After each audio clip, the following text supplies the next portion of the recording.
Not so fast. Sports is taking over the airwaves. For the next 30 minutes, we're talking football. The Tigers, Jags, Saints, and more. Breaking down the action and doing a little armchair quarterbacking. Hey, welcome in, everyone, to the open date version of the Sports Takeover. The LSU Tigers enjoying some well-earned downtime this week, coming off of one of their best performances so far this season. Matt Moscona of ESPN Radio. After further review, Shea Dixon of On3.com, our recruiting analyst, the Bengal Tiger. Guys, back-to-back weeks of an impressive performance. The offense dropping 500 yards each week and at least 5 touchdowns. The defense making those early game adjustments. Just remarkable to see how far these Tigers have come the last 2 months. Brian Kelly and company, once again, maybe starting a little slow, but certainly finding their footing, and they were off and running. Shea, a big win over Ole Miss. We already know our own Matt Moscona saw this one coming. What are your thoughts in reverse on this Tiger victory? He didn't want credit for that. No, it's like predicting the sun would rise. No need to congratulate me. Pretty obvious this was going to happen. I mean, look, the past 2 weeks, first six possessions on offense in Gainesville, you score touchdowns. 6 of the final 8 possessions against Ole Miss, you score touchdowns. You almost wish they weren't on bye this week. I mean, this is a team that is clicking, as Brian Kelly said they would. They'd be better in October than they were in September. Now let's see if they're better in November than they've been in October, which would be impressive. Matt, and it looks like a full complement of players are figuring out what their roles are in this team and really performing them. Your thoughts? I think the offensive line as a unit is probably the biggest takeaway. Jaden Daniels has obviously been sensational. 50-50 balls like that, which was a flying duck. But like a gyroscope in the air. He gave his receiver a chance to make a play, and we've talked about it. But Jaden taking the shots downfield, but also design runs incorporating him, I think have been the biggest difference in the offense. But as a unit, I think the offensive line deserves a ton of credit. 6 different combinations through 8 games. The 2 freshman tackles have been awesome. Charles Turner has really steadied you at center. And you've had the emergence of guys like Josh Williams, who, you've had injuries at the running back spot. When you need 2 yards, he's a guy you know is going to get you 3. So Emory Jones fired up about the offense. Everyone fired up about the offense. They talked about it after their big showing. Finding our groove, rhythm. The biggest thing in the offensive unit we use was trust. You can see everybody's out there trusting each other. You know, I'm going to give them a ball where they can go out there and make a play. You know, they trust me to put it in the right spot. It's very good for us to do that because a lot of people were saying, oh, it was a one-hit wonder, and now we're doing it against a top 10 team, so you really can't say it's luck. Well, the offensive line was outstanding, really put the game away at the end, and we got stronger. I mean, we exerted our will against our opponent. You know, that's what we like. You know, whenever we're punching it down the field late in the game, you can feel it. You know, we're just gaining more confidence every time we run the ball. So, you know, being able to do that is a key for us. I think we both knew that if he was able to solidify another performance of similar quality, that we were off and running. And I think we both looked at each other and said, all right, let's go. It's time. And I think we both felt the same way, that he's in a very good place where he can run this offense now, and he feels very comfortable with it, and he's ready to do really good things for us. Like I said, it's just about trust. Trusting everybody, the whole receiver room. They're going out there and they're making plays, big plays. We got great players. You know, they trust me getting the ball. I'm going to keep doing that, and we're going to keep building off of this.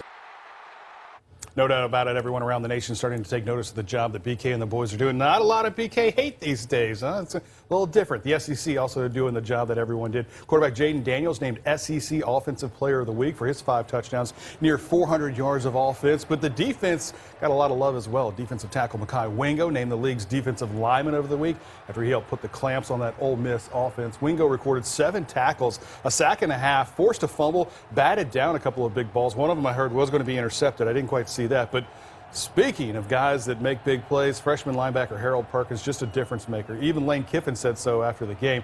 He earned Freshman of the Week honors for his 5 tackles and a sack, as well as a PBU and 2 quarterback hurries. This defense certainly finding its footing and just getting stronger game by game.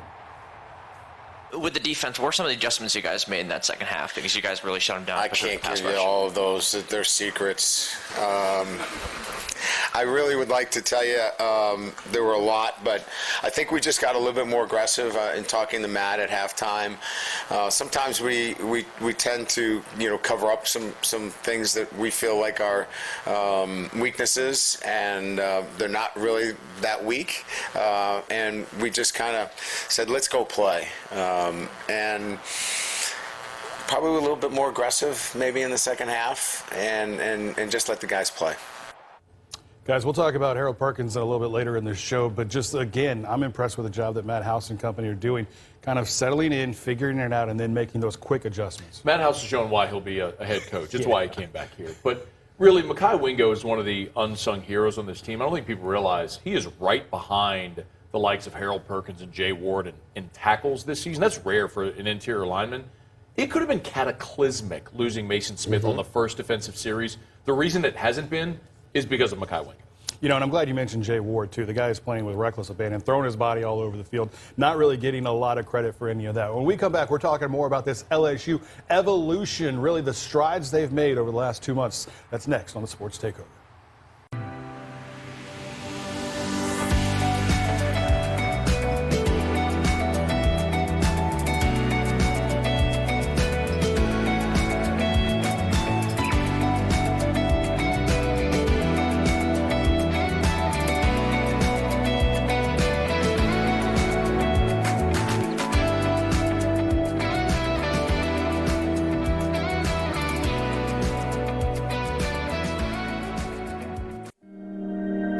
You know how far I've gone, now I'm home again.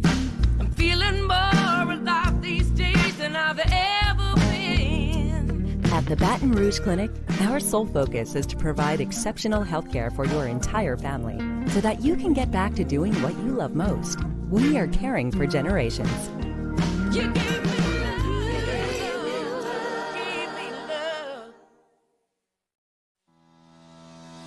At Neighbors Federal Credit Union, we're here to help our community.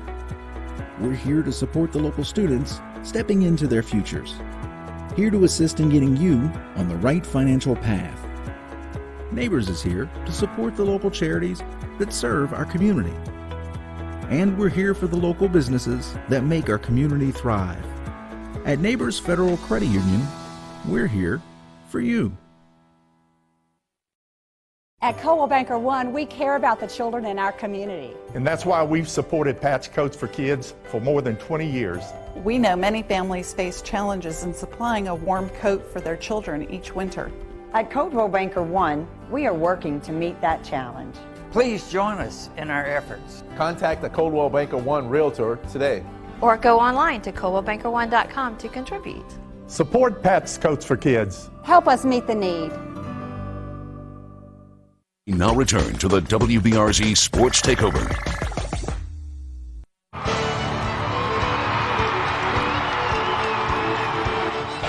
Trip receivers, left side, Dart, looking left, pressure comes, Dart goes down, he's sacked at the 38-yard line, Mekhi Wingo, hey now! Turnover on downs, LSU football with 7:36 to go in this one. You guys routinely jump over 6-foot men, don't you? I mean, isn't that something that everybody can do? Every time I see B.J. Ojulari. Only if they're laying down. Exactly. I was just thinking how all of my hamstrings would explode in that moment if I tried something like that. But no doubt about it, Jay Ward very excited, and the aforementioned Mekhi Wingo making big plays, along with B.J. Ojulari, trying to find a way to get the team on the field. I guess all their playmakers on at once. Maybe the biggest challenge for Brian Kelly and company as they've really turned the corner here. And maybe that's the difference maker, right? We talked about it a little bit after the Florida game. Guys kind of figuring out their place and the coaches figuring out what they can do. I think that is part of the biggest evolution to this Tiger football team. Shea, what have you seen as maybe the biggest changing moments for this club? I mean, I think it just took time. They're starting transfers all over the place. Mekhi Wingo is one of them. They're starting freshmen. It's a new defensive coordinator. It's a lot of new defensive coaches, a new head coach. The more reps you get, the more practice you get in, the more film study, everyone gets to know each other better. And I think Matt House is, as Matt said earlier, not only putting on an audition to become a head coach one day, he's routinely one of the best coordinators in the country every week because his adjustments are up there with the best. I mean, there is a reason LSU has fallen behind and then been able to come back, and it's not just the offense. The other offense has suddenly stopped scoring. Yeah. Also, look at the schedule. Ole Miss was where they were, and the reason I felt so confident about this game is because Ole Miss wasn't the 7th best team. They were 7-0 and worthy of their ranking, but they played Central Arkansas and Troy and Tulsa, and it's not their fault they got Vanderbilt and Auburn in a year where they're terrible. But Ole Miss had the opportunity to go, like, they didn't have a quarterback settle for the first 3 weeks. We just didn't care because they were playing Tulsa and Central Arkansas. It just didn't matter. Right. LSU had to go through some wars as they were figuring all this out. It didn't look good at time. But now you're seeing, having gone through that heat, I mean, it's forming into a pretty nice-looking diamond right now. Yeah, and the Tigers are right there. Is it heat or pressure? What does diamonds? Is it heat or pressure? I believe it's pressure. Is it pressure that does diamonds? I believe it's both heat or is that and cold? pressure. I don't know. Cold? No, diamonds are I from didn't do cold. science. Yeah, I did English and reading and all that stuff. Let's take a look at the SEC standings as we watch Mason Taylor celebrate. 4 games left on the schedule, 3 of them in conference play. So the worst LSU could do would be 4-4. Of course, that is unlikely to happen. But Alabama, Arkansas, Texas A&M, I think if you take 2 out of those 3, you feel really, really good about this season. And Coach Brian Kelly feels really good about his team. He talked about that tough loss to unbeaten Tennessee this past weekend, realizing his Tiger team wasn't as far away as maybe they looked on tape. We weren't as far away in that Tennessee game as the score indicated. Look, I went for a lot of 4th down situations that exacerbated the score. That could have been, let's keep it close, and everybody went like, wow, they played them tough. We didn't play the game to keep it close. We played it to win it. But we didn't play very well that day. Tennessee was the better football team that day. But when we went through it again and we watched the tape and we looked at it, we felt like we were a better football team. So I know perceptually we got lit up, and rightly so. We were poor that day. I coached poorly that day, and we deserved everything that we got. But when we looked at it internally, we didn't think that we were far off, and I think we're starting to prove that.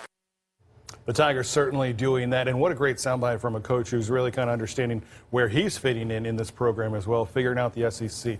Good stuff ahead for LSU. When we come back, we're talking about some of the headliners. Guys, I know everybody has a feeling on this guy here, Harold Perkins. We're going to talk about why he isn't on the field more coming up after the break. At Raising Cane's, we take pride in supporting our hometown of Baton Rouge. And this year, we're proud to partner with WBRZ's Pat's Coats for Kids. Helping children stay warm from the cold has been our mission for over 34 years. And for just $20, you can give a coat to a child in need. Help us spread one love this season by donating today. And on behalf of myself and all our Raising Cane's crew members, thank you for supporting Pat's Coats for Kids. Pat's Coats for Kids is proudly sponsored by Raising Cane's. Come join us for a great cause and good times. It's our inaugural 5K run and 1-mile walk fighting pancreatic cancer. Our USATF sanctioned event starts at 8 a.m. on Saturday, November 19th at the Baker City Hall. Register now, scan the code, or go online. Enjoy free food, entertainment, and information about eradicating pancreatic cancer from our lives. The Elvin Howard Senior Pancreatic Cancer Advocacy Foundation's inaugural Race and Family Day, Saturday, November 19th. Come join us. I got these because I was going to be real thirsty after all that sweet love we made last night. Small, what the hell are you talking about? It's our undercover backstory. Why are we here? To extradite the fleeing suspect. There he is, right there. Catch your breath, because you're under arrest. The op is compromised. Local PD set us up. Moscona and Carter are in trouble. I'm counting 6 guns. What's the move?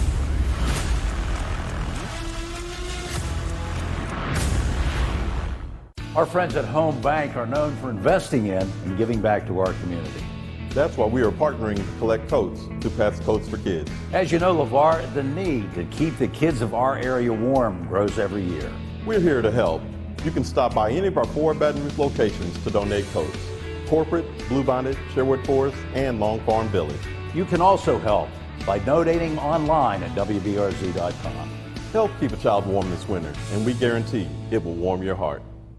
WBRZ has been locally owned since 1955. Thank you very much for all these great years.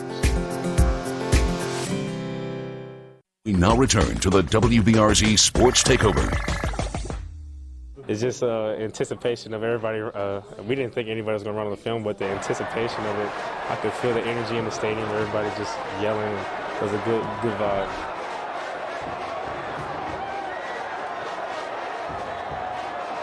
I'd call it a soft storming of the field, as the student section wasn't really a mad dash onto the field, but it was certainly, a good congratulatory vibe. I know a lot of get off my lawn folks out there, of which I'm a card-carrying member, weren't too pleased with this because you're storming the field against Ole Miss. We own Ole Miss. Well, guess what? Last time you stormed the field, it was against Ole Miss as well. And I seem to remember, who's the kid out of Lake Charles? Trey Quinn. Trey Quinn, getting lifted and crowd surfing across the field there, the student section. Fellas, it looks like you're dying to give me your take on it. Matt, I think you're actually wildly reserved right now. What are your thoughts on field storming? He can't speak after seeing that. There were people, I promise, y'all were there. When the students ran on, I feel like 50% of the stadium or more was booing. Do you think so? Oh, I think I heard I didn't hear it. No, it might have been Matt. Oh, it was just Matt. Here we go. It was just Matt. LSU stormed the field in 1997 to beat Florida. First time ever beating a number 1 team. Did it twice in 2000 against Tennessee, then against Alabama. First time they beat Alabama at home since 1969. Did it in 2001, and I was there. Smoked cigars on the field, picked up a big chunk of the Tiger Eye. First time LSU had ever punched its ticket to Atlanta for the SEC championship game. From that day in 2001, LSU won 2 national titles, played for a third in between their next field storming in 2014 against Ole Miss, that you mentioned. Then these jacklegs did it again in 2018 when they beat Georgia, and then did it again on Saturday. Stay your behinds in the stands. You know who storms the field? Kansas storms the field. You know who storms the field? Tennessee when they ain't win nothing in 15 years. You know who storms the field? LSU when you suck for 20 years and then you finally get a big win. That's who storms the field. Stay behind in the stands. You know what was great about Tennessee? Everybody stormed the field. You couldn't see a blade of grass. They all did it. Not just 1,500 students that felt like going to have a good time. Stay behind in the stands where you belong. All right, we're going to need some new batteries for Matt's microphone after he blew those. What is wrong with these people? It's excitement. It's just I don't care. General excitement. You can be excited in the stands. You talk about sucking. They sat through How many two times? of the worst years. 2 seasons. I'm so sorry. For 2 years you had to watch a COVID. No one was even there in the COVID year. I'm so sorry. For 2 years you weren't any good. Stay in stands. You can be excited in the stands. I say anyone. Bama stormed the field. Anyone over 25 Ohio State stormed the field. Stays in the stands. Who storms the field? A lot of you know who storms the 40-year-olds field? in the Tulsa storms the field. Storming the field. Has Tulsa stormed the field? Who cares? Oh, I was Probably. like, they have not. They have not. All right, Toledo. It was a $250,000 field. Congratulations, you cost the university. No, but nobody cares. It ain't their money. They don't care. That's why. Exactly. Money ain't a big deal. The goalposts stay up. All right, let's talk about something that a lot of people feel strongly about as well. Harold Perkins, the freshman linebacker, not embarrassing at all. In fact, he is just making plays left and right. And we're going to talk about the headliners, I guess, if we will. Perkins, though, just seems to find his way to the ball almost every time. And really the challenge that I think Tiger fans are presenting to this coaching staff is, why can't you get him on the field more often? If it's simply not understanding the playbook, then adapt the playbook or the plays to his playing style, because even the opposition is taking note. Shea, now we'll let Matt catch his breath. Your thoughts on Harold Perkins and his usage so far at LSU? Well, it's been exactly what it is, and Matt probably yelled about this earlier. But they didn't want to play him at middle backer because they wanted to get him on the field where he only had to think about one thing. That was getting into the backfield, making tackles for loss, disrupting the quarterback, chasing him down, sacks, all that. But that was when B.J. Ojulari would come off the field. Now they've got away. They took Ali Gay off, put B.J. Ojulari in there at the same time as Harold Perkins. What do you know? The Ole Miss game looked a whole lot different. So kudos, Matt House. I think they've handled Perkins perfectly. Yeah, they're bringing him along for sure. Coach Kelly talked about trying to get him on the field, but the sacrifice that comes along with it. He was good. He's active. As you saw, it's hard to get him on the field as much, but we felt like it was really important to get him out on the perimeter because he can run things down and he's a very good pass rusher. He's an exceptional player. I think everybody knows that. But within our structure, some guys lose some playing time because of it, and some really good players lose some playing time. He's a really good player, and he impacts our defense, no doubt. Oh, well, if I was going full Matt Moscona right now, in my industry, it would be when people say 5 stars. Stars don't matter. That's what a 5-star looks like, Matt. He's pretty awesome. He's pretty good. Yeah, the structure is that B.J. Ojulari was going to have to come off the field. Now they figured a way to get him on the field. That's what good coaches do. He'll play a ton. They are doing a good job. Speaking of doing a great job over at Southern University, the Jaguars currently riding a heater, a 4-game win streak, facing one of their toughest games this coming weekend in Jackson. ESPN Game Day will be there in the capital city of Mississippi to catalog it all. Of course, Deion Sanders doing a great job with those Tigers, but it's the Jags we care about. Our own Corey Roldan was at a big homecoming blowout and has these takeaways. It wasn't quite 86-0, but Southern gets the job done against Virginia Lynchburg, winning their 4th straight game in a row. And the Jags defensively dominated, having 8 sacks and allowing a negative rushing yards against the Dragons. And offensively, Southern continued to run the ball efficiently. Our defense is still growing. I think still some things we have to correct. Coach Miller is doing a fantastic job with those guys. We just got to continue to work.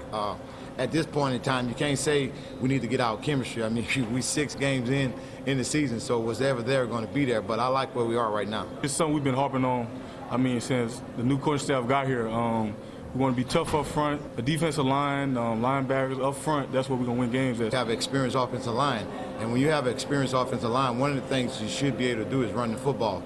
But more importantly, I think they're ready to lead the charge. They know, just as I tell the defense, we can't go anywhere without interior. So we know that we need our interior to play well, and they've been playing well thus far. Some things we still have to correct, but I like where we are. Now Southern will get ready for maybe their biggest SWAC game of the year against Jackson State, a game that had a lot of drama last season, which saw a fight at the end of the game. Coach Eric Dooley had one message for his team: stay off of social media. Covering the Jags on the Bluff, I'm Corey Roldan, WBRZ Sports 2.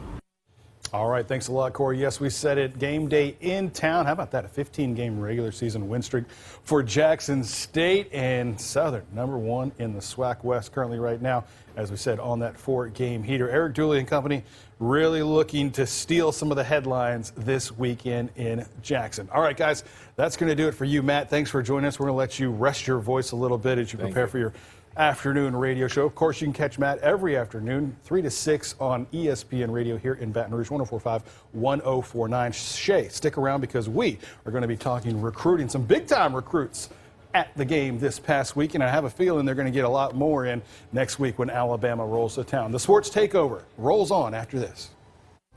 Sylvia's Health Minute, 60 seconds of health and wellness for the mind, body, and spirit with Sylvia Weatherspoon. Sports medicine deals with the physical fitness of athletes as well as the treatment and prevention of their injuries. As Dr. Matthew Bumgardner explains, sports medicine can help more than just athletes. So sports medicine is a field in which we don't only just treat college athletes, high school athletes, we also can treat any weekend warriors or people that are just having chronic joint and muscle problems. These can range from treating the injuries when they happen to also trying to prevent them from happening in the future. And if you have any old or new injuries that just aren't getting better, I'd recommend getting an appointment and having us evaluate the problem to see if there's a simple fix that we can do to get you back doing the things that you love. For more Sylvia's Health Minutes, visit WBRZ.com. Sponsored by Baton Rouge General. After decades of duplicating, we're going digital, providing our customers with the latest technology and exceptional customer service. Before, years ago, we just simply used a copy machine to copy, but now we're able to copy and print and scan and email, and that just with one machine. That makes everything easier. Not only do they sell the product and guarantee it, they back it up and they service that product. Call us now for all of your digital office products. BRDP, experience no one can copy. Did the storm damage your roof? At Homeway United, our team of dedicated experts will evaluate the damage and work with the insurance company to get the roof you deserve. We work for you and will handle the claim every step of the way. Team up with Homeway United for all your roofing needs.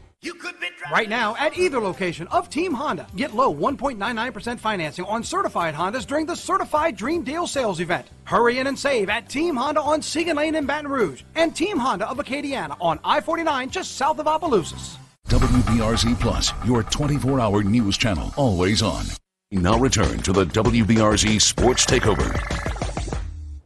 Hey, welcome back, everyone. One last segment to talk here, and we brought Shea Dixon along to talk recruiting, as we always do. Shea Dixon of On3.com, the Bengal Tiger, and a big weekend for LSU as they had a number of great visits on campus, even extended an offer. None bigger, though, than this guy. How about that? Huh? They had Drewski in the house. I don't think he got offered, though. Undefeated in the house. I don't know. I think the guy could probably plug a line.